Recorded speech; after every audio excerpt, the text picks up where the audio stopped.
Ethan from Dallas asks, many financial news outlets have strict rules preventing some employees from owning individual stocks, and currently we face a crisis of confidence in our government and our institutions. What is your position on legislation that would restrict members of Congress from owning or trading individual stocks? Yeah, I think it's a good idea. If you look at, since I've gotten elected to the Senate, I don't trade individual stocks.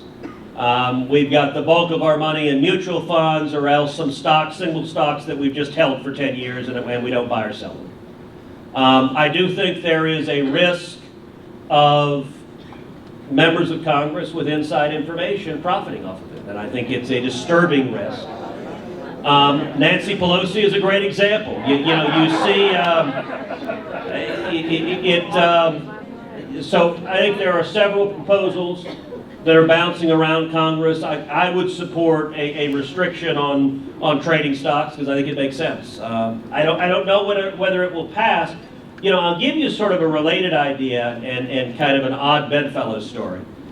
A couple of years ago, there was a story on members of Congress who were retiring. Either they'd been beaten at the election or they retired.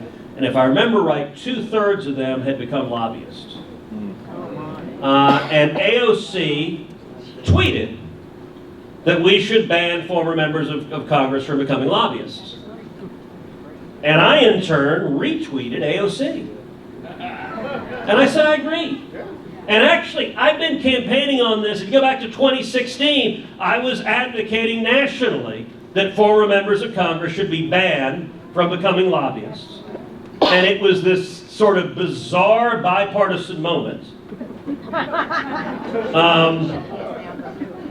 which got almost zero traction from our colleagues on either side. So everything we can do to limit the corruption in Washington, to limit the power of career politicians. Another related policy that I passionately support is term limits. I am the author of a constitutional amendment to term limit senators to 2 terms, House members to 3 terms.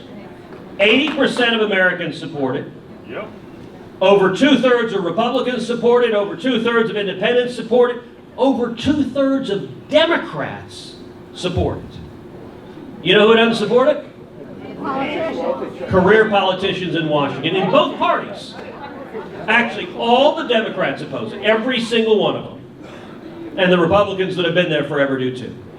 So we've got to fight against the corruption. It's in both parties, and I'm supportive of just about anything reasonable that limits the corruption of the career politicians.